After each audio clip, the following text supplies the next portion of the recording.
दोस्तों आप सभी का सुनील की वीडियो स्वागत है। देखिए आज के इस वीडियो में डिस्कस करने वाले हैं, आपको पता होगा 20 फरवरी 2025 को AIRF के तरफ से एक लेटर जारी किया गया है जो कि रेलवे बोर्ड को भेजा गया है।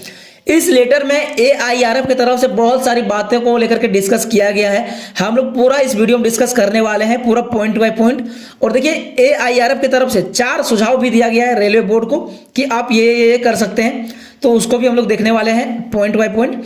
और यहाँ पे देखिए मैं डिस्कस ये भी करूंगा कि AIRF को रेलवे बोर्ड के सामने और किन बातों को रखना चाहिए था जो कि AIRF ने छोड़ दिया है, तो ऐसा नहीं करना चाहिए था। ठीक है, तो ये सब सारा कुछ हम लोग डिस्कस करने वाले हैं। और इस जो पॉलिसी है NCVT का जो वेटेज पॉलिसी है 1/3 मार्क्स जो CCA रहते हैं, तो इससे किसको फायदा होगा किसको नुकसान होगा, ये सब सारा कुछ हम लोग डिस्कस करने वाले हैं इस वीडियो में।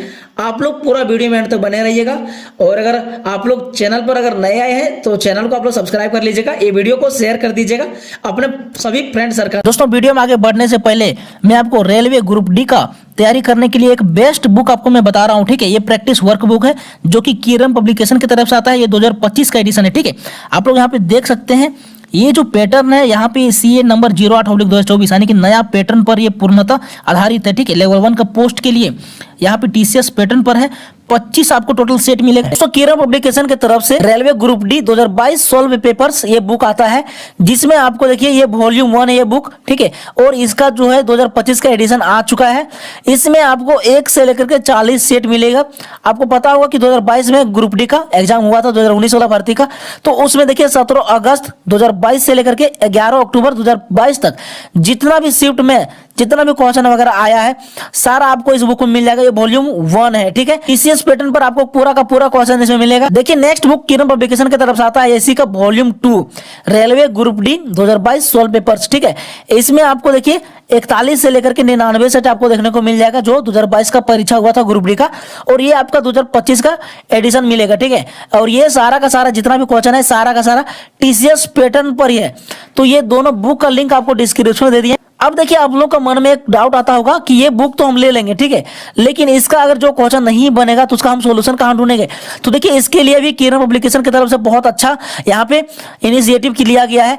इनके द्वारा देखिए किरण लर्नर्स एकेडमी यूट्यूब चैनल पर फ्री में, ठीक है, फ्री में वीडियो सॉल्यूशन भी आपको प्रोवाइड करवाया जा रहा है। सारा का सारा शिफ्ट आपको वीडियो सॉल्यूशन मिलेगा। ठीक है, तो दोस्तों ये सब सारा का लिंक आपको दे दिए हैं डिस्क्रिप्शन में, जाकर के आप लोग इसका फायदा जरूर से जरूर उठाइए। दोस्तों देखिए ये लेटर जारी किया गया है 20 फरवरी 2025 को। इस लेटर में AIRF रेलवे बोर्ड को ये बताता है कि देखिए जो भी 2021 यानी कि AITT 111 बैच या उससे पहले जो भी रेलवे से अप्रेंटिसशिप कंप्लीट किए हैं उनका जो मार्क्स मिलता था, उनका प्रैक्टिकल प्लस में थ्योरी मार्क्स के आधार पर उन लोगों को मार्क्स मिलता था। ठीक है, और उन लोगों को परीक्षा देना पड़ता था जो कि उन लोगों को लगभग वही 60% के आसपास में आता था।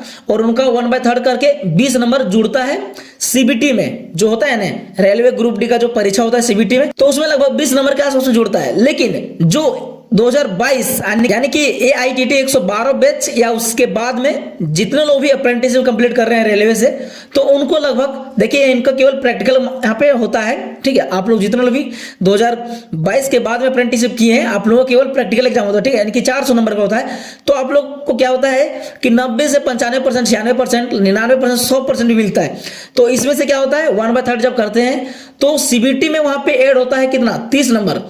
जो 2021 वाले हैं या उससे पहले वाले यानी कि 111 बैच या उससे पहले, और जो 112 बैच या उसके बाद वाले जो भी हैं, तो इन लोग दोनों में, ठीक है, पहले वाले प्लस में ये लेटेस्ट वाले, दोनों में से लगभग 8 से 10 नंबर का डिफरेंस रहता है।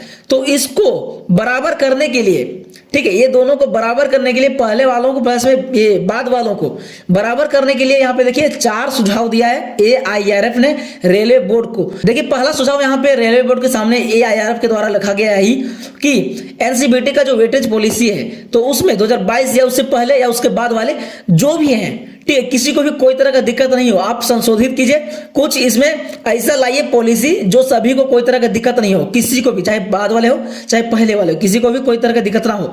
दूसरा यहाँ पे सुझाव इनके द्वारा ये दिया गया है कि 2018 में जिस तरह से हुआ था, यानी कि केवल एग्जाम हुआ था, ठीक है, CBT का एग्जाम हुआ था और उसी आधार पर सभी का यहाँ पे डिसाइड हुआ था कि किनका यहाँ पे सिलेक्शन होगा किनका नहीं होगा, किस प्रकार से मेरिट तैयार होगा। यानी कि उसमें समझ लीजिए 1/3 प्लस में 2/3 का, वहां पे उसमें कोई तरह का रूल वगैरह कुछ भी पॉलिसी वगैरह नहीं आए तो 2018 में, तो वैसा भी आप कर सकते हैं। देखिए तीसरा यहाँ पे इनके द्वारा जो सुझाव दिया गया है ये यही है कि 1/3 का जो है ये पॉलिसी जो है इसको समाप्त कर दीजिए और सभी को यहाँ पे समान अवसर दीजिए, चाहे उनका ट्रेनिंग पीरियड यानी कि ट्रेनिंग डेट कोई भी हो, चाहे वो पहले का हो चाहे बाद का हो, वहां पे 1/3 का जो पॉलिसी है इसको समाप्त कर दीजिए। ये तीसरा सुझाव है। चौथा यहाँ पे ये बोला जा रहा है कि देखिए एज में छूट दीजिए, जिनका भी ये पॉलिसी वगैरह जो भी आया 2022 से, उससे पहले जितने लोग ये अप्रेंटिसशिप कंप्लीट किए हैं तो उनको जो है एज में छूट दिया जाना चाहिए, क्योंकि बहुत लोग जो है ओवर एज हो चुके हैं जिसके कारण वो फॉर्म ही नहीं भर पा रहे हैं, तो उन लोगों को एज में छूट देना चाहिए और उन लोगों को भी एक मौका देना चाहिए यहाँ पे फॉर्म भरने का। तो ये 4 सुझाव दिया गया है AIRF की तरफ से रेलवे बोर्ड के सामने। अब देखिए यहाँ पे AIRF ने जो यहाँ पे मांग किया है, चलिए वो सही है, ठीक है, कोई तरह की दिक्कत नहीं, अगर सब लोग बराबर हो जाएगा तो इसमें कोई दिक्कत नहीं है। अब यहाँ पे फायदा नुकसान की बात करते हैं तो देखिए किसी का भी फायदा नुकसान का तो कोई यहाँ पे बात करना नहीं है, क्योंकि अगर अप्रेंटिसशिप किया चाहे वो पहले का हो चाहे बाद का हो, हम लोग को पॉजिटिव सोचना पड़ेगा, ठीक है, क्योंकि जो अब जो कर रहे हैं तो पहले किए सभी लोगों ने काम किया है, सेट में सभी लोगों ने जम के काम किया है, ठीक है, कोई भी कम नहीं काम किया है, सब लोगों ने किया है, तो सबको समान अवसर मिलना चाहिए। चलिए ठीक है, ये पहला बात हो गया फायदा नुकसान के बारे में, हम लोग बात नहीं करते हैं, हम लोग बात करते हैं यहाँ पे मेन मुद्दा के बारे में कि यहाँ पे AIRF को देखिए क्या क्या बातें और रखना चाहिए था रेलवे बोर्ड के सामने। पहला बात ये कि वैकेंसी बढ़ाने को लेकर के, ठीक है, कि वैकेंसी बहुत कम आया हुआ है, वैकेंसी बढ़ाओ, नहीं तो दूसरा में यहाँ पे ये है कि देखिए 20% से बढ़ा करके 40 से 45% किया जाना चाहिए था, जो कि ये बहुत ही यानी कि हम लोगों के लिए एक तरह से समझिए बहुत ही खराब है कि हम लोग को केवल ग्रुप डी में ही फायदा मिला। हम लोग करते हैं वहां पे काम किसका, टेक्नीशियन का काम करते हैं, तो टेक्नीशियन में भी हम लोग को 10 से 15% मिलना चाहिए, ALP में भी मिलना चाहिए, और भी जो अदर यहाँ पे होता है रिक्रूटमेंट होता है उसमें सभी में लगभग 5 से 10%, 15%, 20% इस प्रकार से हम लोग को वेटेज मिलना चाहिए, जो कि ये नहीं मिलता है। तो अगर ग्रुप डी में अगर हम लोग को मिल रहा है तो ये 20% बढ़ा करके 40 से 45% किया जाना चाहिए, ठीक है। नेक्स्ट मांग मेरे तरफ से यही रहेगा AIRF के लिए, यहाँ पे बात ये रहेगा कि देखिए जो एक्स सर्विसमैन का जो सीट होता है तो इसको क्या होता है कि इसका सीट भरता नहीं है, सारा का सारा सीट भरता नहीं, तो ये सारा सीट जो CCA वालों को दे दिया जाए।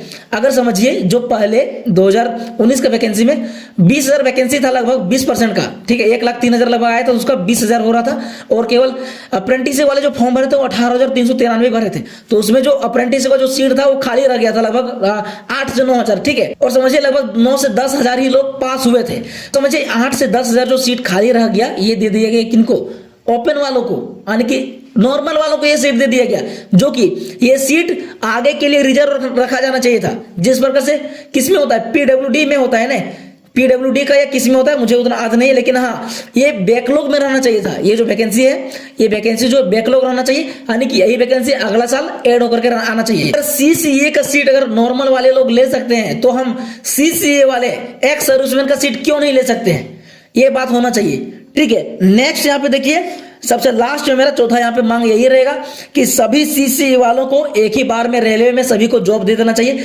जितने लोग भी 50 से 60,000 जो भी रेलवे से अप्रेंटिसशिप किया अभी तक सभी को रेलवे में जॉब दे देना चाहिए, सभी को एक ही बार, ना कि पहले वालों को पहले बाद वालों को बाद, ऐसा नहीं, सभी को वन टाइम सेटलमेंट जिसको बोला जाता है, एक ही बार में सबको समायोजन कर लेना चाहिए था, क्योंकि वैकेंसी बहुत ज्यादा खाली है, 1,13,000 से के करीब ग्रुप डी में खाली है, तो ये अप्रेंटिसशिप वालों को समायोजन होना चाहिए वन टाइम सेटलमेंट के थ्रू में, सभी को एक साथ में यहाँ पे समायोजन होना चाहिए था। तो ये 4 बातें जो है मेरे तरफ से है AIRF के लिए कि ये आपको जो है ध्यान रखना चाहिए था। ये आप जो रख रहे हैं 1/3 का जो पॉलिसी, चलिए ठीक है, ठीक है, पहले वाले प्लस में बाद वाले बराबर हो गए, चलिए हट जाएगा, कोई तरह की दिक्कत नहीं। तो ये जो 4 बातें जो है जो मैं यहाँ पे आपको भी बताया हूँ, ये मैं 4 बात जो है AIRF के सामने रखना चाहता हूँ कि आपको जो है ये 4 बातों को लेकर के रखना चाहिए था रेलवे बोर्ड के सामने, ना कि केवल NCBT का जो वेटेज पॉलिसी है 1/3 का इसको लेकर के। चलिए ये वाला आप रखे हैं, चलिए ठीक है, लेकिन आपको जो मेन मुद्दा है उसको इग्नोर नहीं करना चाहिए था, ठीक है। बाकी आप लोग कमेंट करके बताइएगा कि AIRF ने यहाँ पे किस हद तक सही किया है या इनको और क्या करना चाहिए था, ठीक है। और आप इस पॉलिसी से या इनका जो मांग है इससे आप कितना सहमत हैं या कितना सहमत नहीं है, ये आप लोग कमेंट कीजिएगा।